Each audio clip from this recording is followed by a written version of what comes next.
For everyone listening, Canada has 10 provinces and 3 territories, and the provinces, as Premier Smith just pointed out, have a fair degree of autonomy and power ceded to them. So it's a distributed confederation, and Alberta is one of the has been one of the most economically successful provinces in Canada for the last 30 or 40 years, primarily because of the energy industry when it's not being cut off at the knees by the federal government. And as Premier Smith pointed out, there's a constant battle for power depending on how centralized the federal government is between the federal government in Canada and the provinces. And that's really reached a head again over the energy issue in Alberta. So what's happened to the energy sector in Alberta since the Trudeau Liberals took power?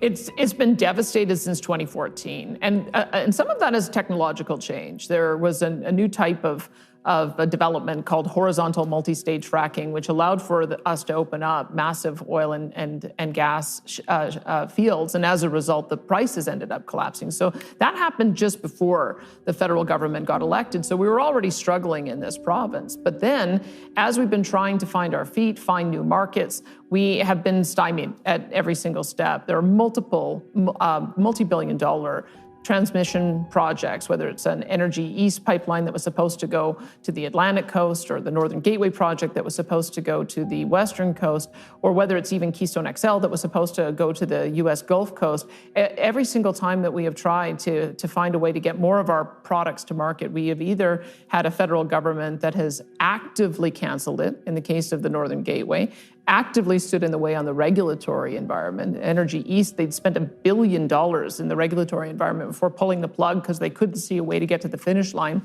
Or even Keystone XL. $1 billion. Which U.S. President Joe... $1 billion, just in the regulatory process. And then you had the Keystone XL project as well, which U.S. President Joe Biden canceled within 5 seconds of becoming president. We didn't have a single word of support that came from our national government. And so that has been, when you don't have takeaway capacity, now, what's the point? Is the international investors are looking and saying, what's the point in developing new fields if there is no place for us to be able to get our product to market? And so we have seen multi-billion-dollar projects that have been canceled. There have been those I was just talking about with oil. There was a major oil sands project called the Tech Frontier Mine. Same story. It would have been a $20 billion project, $1 billion into the regulatory approval process. They couldn't see a way to the finish line. They pulled the plug. There have been 18, I believe, different LNG projects that have been proposed, starting around the same time. That's liquefied natural gas. Yeah, well, that's the liquefied natural gas that the new leader of Germany came looking for, cap in hand, talking to Trudeau, who said that he couldn't make a business case for that kind of transaction, and then decided to make an agreement with Schatz to ship non-existent hydrogen from non-existent green plants on the East Coast to a country that's desperate for energy now. You're following it very closely. And we started talking about developing these plants at the same time Australia did and the same time the U.S. did. They are well along on that, and we haven't even really gotten to square one. And all of that is because of federal interference. We have the ability to develop our resources at the provincial level. So when we're talking about the subnational level of government, we have the exclusive right to develop our resources, to develop conservation policy around them. But the federal government has the right to develop the pipelines that go cross-border, and they have stymied us at every single step. And that is part of the reason we find ourselves at the impasse that we're at today. I just feel like there is an absolute hostility on the part of Justin Trudeau and his environment minister, Stephen Guilbeault, towards our industry. I mean, to talk about the ultimate slap in the face, when we had a referendum to try to talk about a better way to share the wealth in the country. They take a lot of wealth out of Alberta and don't have it come back our way. When we had a referendum on that, the answer from the federal government was to give us Stephen Guilbeault, who earned his stripes by climbing the CN Tower to protest oil and gas development. And so if that's the answer that the federal government gave us when we were trying to, in good faith, seek a new arrangement with the rest of the country, we know where we stand. And that's part of the reason why we're taking such a strong stance and pushing back. I wonder if people know how our country has been established compared to others, because as a confederation, there's a great deal of powers that have been given to the provincial order or subnational level of government. Not all governments are structured that way, and I think it creates a little bit of confusion about why we have these battles in Canada. I think because we have an international audience, I think walking through that would be very useful for people as a beginning of the conversation. Well, I might go back to an academic journal, because as soon as I started talking about the Alberta Sovereignty Act, of course, there was a mass freakout in the Eastern media. And so I went back to an academic paper that had been written just after the Canada-US Free Trade Agreement had been written in 1993.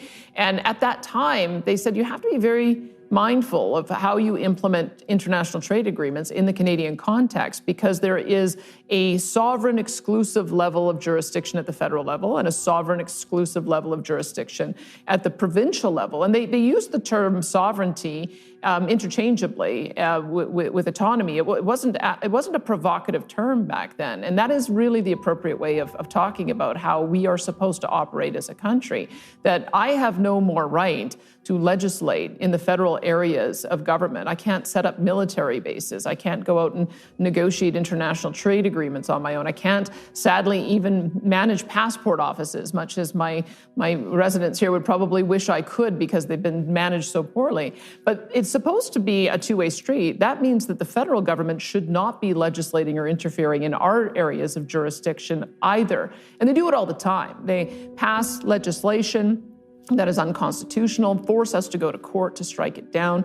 They are constantly reaching in to whether it's our municipal level of government or our universities or our middle level management in every single department, trying to get funding deals so that we end up compromising what we want to do here in service of Ottawa interests. And at the same time, they show massive disrespect to us as a province in being able to develop our own resources. So I can tell you that Albertans have had just about enough of this.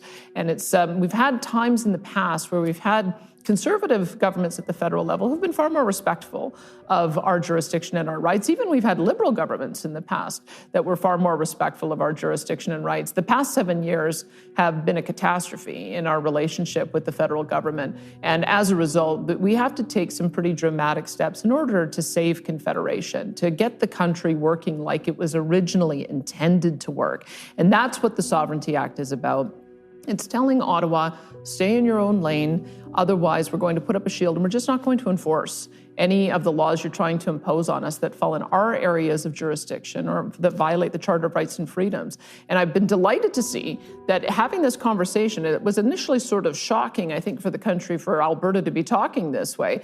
But if you notice, Saskatchewan recently has put forward the Saskatchewan First Act, which is very much along the lines of what we're proposing here. So I think that we've started a bit of a trend, and I think it is going to lead to a better country, a better Confederation.